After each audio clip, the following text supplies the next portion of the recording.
Pada video kali ini kita akan membahas situs populer Al-Ahqaf, tempat tinggal kaum Ad. Sebelum kita lanjut, silahkan subscribe, dan aktifkan lonceng notifikasinya, agar Anda selalu mendapatkan informasi menarik seputar ensiklopedia Al-Quran dan Sunnah.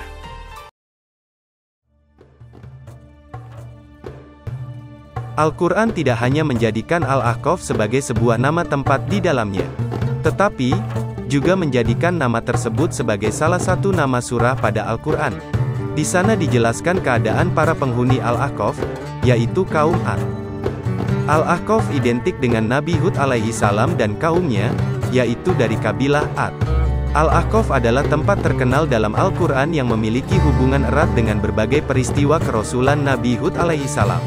Nabi mulia ini diutus Allah Subhanahu wa Ta'ala untuk memberikan hidayah dan petunjuk bagi kaum Ad yang membangun rumah-rumah di dalam gunung sebagai tempat tinggal mereka. Mereka mengira rumah-rumah itu sangatlah kuat, tinggi, dan kokoh untuk melindungi diri mereka dari siksa Allah Subhanahu wa Ta'ala akibat membangkang kepada Nabi Hud alaihi salam dan keluar dari jalan yang lurus. Para ahli geografi dan sejarah mengungkapkan bahwa Al-Ahqaf merupakan suatu bagian yang terkait erat dan tidak dapat terpisahkan dari wilayah Al-Hijr. Wilayah ini merupakan tempat tinggal kaum Samud sekaligus pula saksi bisu kebinasaan mereka. Kaum Samud dilaknat oleh Nabi Hud alaihi salam dan Nabi Soleh alaihi salam hingga berakhir keberadaannya.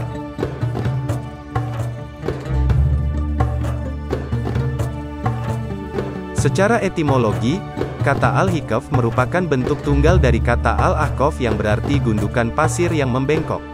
Kata ini tidak harus menunjukkan nama sebuah tempat yang terletak di sebelah timur laut kota Hadramaut Timur, yaitu Aden. Kata ini bisa digunakan pula untuk menyebut tempat dimanapun yang terdapat gundukan pasir yang besar. Meskipun telah disepakati bahwa Al-Ahqaf terletak di sebelah timur laut kota Hadramaut, ada sebagian sumber yang menyatakan bahwa Al-Ahqaf letaknya di sebelah barat laut semenanjung Arab. Lokasi ini bersebelahan dengan timur Sinai. Akan tetapi, pendapat yang pertama tetaplah yang lebih tepat dan terbukti secara nyata mengingat ditemukannya makam Nabi Hud alaihi salam di wilayah dekat kota Hadramaut tersebut. Tempat yang terkenal ini disebutkan dan menjadi nama surah di dalam Al-Quran. Surah tersebut bernama Al-Ahqaf. Surat ini merupakan surah ke-46 dalam Al-Quran dan menjadi bagian juz ke-26. Menurut sebagian pakar geografi, Al-Ahqaf terletak di sebelah timur laut kota Hadramaut, terkenal dengan gedung-gedung dan bangunan yang tinggi. Menurut Dr. Abdul Halim Mahmud, tempat-tempat ini dihuni oleh suatu kaum yang kafir kepada Allah Subhanahu wa Ta'ala dan Rasul-Nya.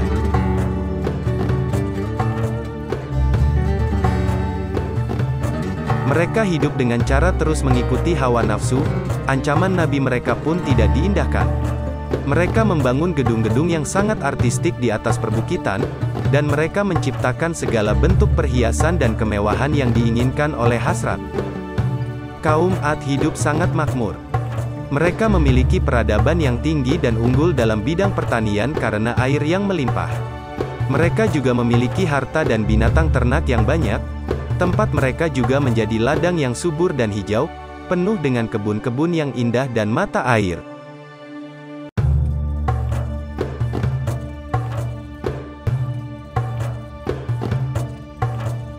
Al-Quran juga menggambarkan tempat tinggal maupun keadaan kaum Ad dan Samud.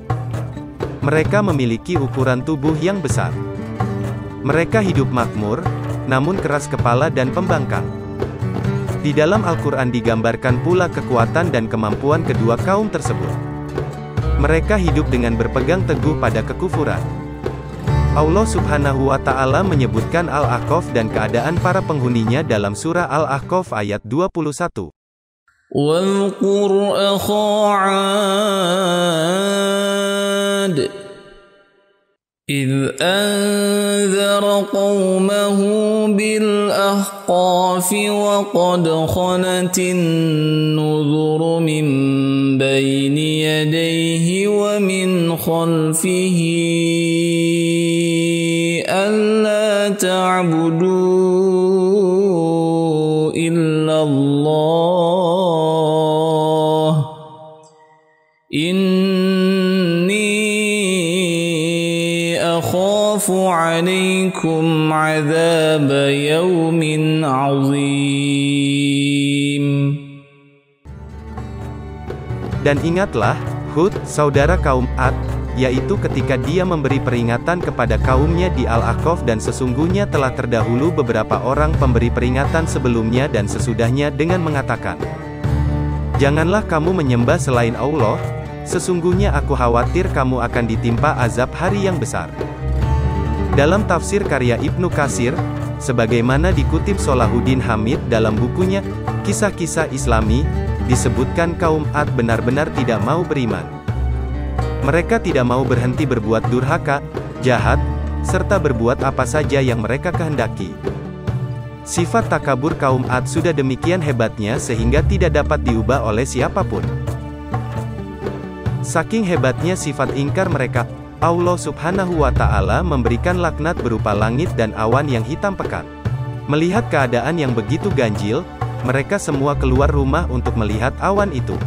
Akhirnya mereka berkata, itulah awan panjang, menandakan sebentar lagi hujan akan turun untuk menyiram tanah tanaman kita, memberi minum kepada binatang-binatang ternak kita. Nabi Hud alaihi salam lalu berkata kepada mereka, itu bukan awan rahmat, tetapi awan yang membawa angin samun yang akan menewaskan kamu semua, angin yang penuh dengan siksa yang sepedih-pedihnya. Kemudian, angin dahsyat itu berembus luar biasa hebatnya. Binatang ternak mereka yang sedang berkeliaran di padang, terbang berhamburan. Yang kecil dan yang besar terbang meninggi ke angkasa. Allah Subhanahu wa Ta'ala mengabadikan kisah azab terhadap kaum Ad dalam Al-Quran Surah Al-Haqqah ayat 6-8. Allah Subhanahu wa Ta'ala berfirman, sedangkan kaum Ad, mereka telah dibinasakan dengan angin topan yang sangat dingin. Allah menimpakan angin itu kepada mereka selama 7 malam 8 hari terus-menerus. Maka kamu melihat kaum Ad pada waktu itu mati bergelimpangan, seperti batang-batang pohon kurma yang telah kosong atau lapuk. Maka adakah kamu melihat seorang pun yang masih tersisa di antara mereka? Adapun Nabi Hud alaihi salam dan pengikut-pengikutnya tetap saja di rumah mereka tanpa merasakan sedikit pun bahaya angin ribut yang dahsyat itu. Setelah peristiwa tersebut, Nabi Hud alaihi salam pindah dari negeri kaum Ad karena sudah rusak binasa. Nabi Hud alaihi salam dan pengikutnya pindah ke daerah Hadramaut dan tinggal di sana hingga wafat. Demikianlah pembahasan singkat tentang Al-Ahqaf yang terdapat pada Al-Quran. Semoga dapat menambah wawasan dan literasi hasanah keislaman kita semua. Amin.